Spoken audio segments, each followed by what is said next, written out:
See, if you're postponing something, you're obviously doing something that you don't want to do. If there is something that you really want to do, will you postpone it or prepone it? Hello? Do you see somebody is waiting for someone they badly want to see? Only 10 minutes. In the 10 minutes, they will look at the watch 25 times. Why? They want to prepone it. You're doing something that you don't want to do, so you want to postpone it. I'm asking, why the hell are you doing something that you don't want to do? No, because if I do this, I will get that, I will get that. That's not the point. There's nothing to get in this life. There's really nothing to get in this life. Either you lived this life in a profound and intense manner, or you did not. What will you get in the end? Huh?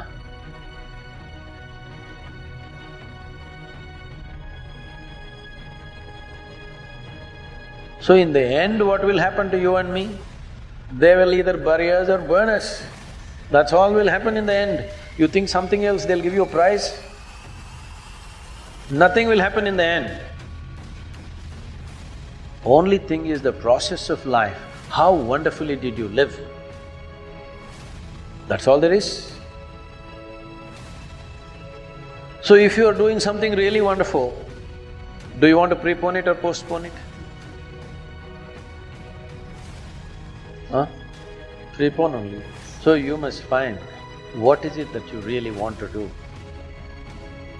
If you find that one thing, you will always prepone everything, not postpone. Apparently, millennials as a generation, which is a group of people who were born approximately 1984 and after, are tough to manage.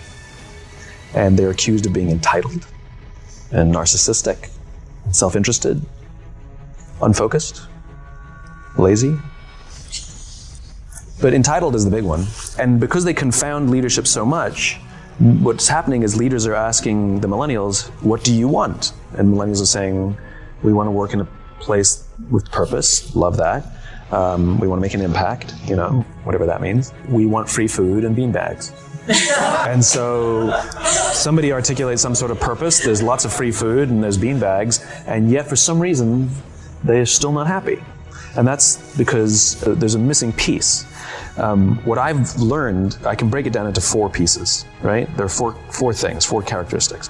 One is parenting, the other one is technology, the third is impatience, and the fourth is environment.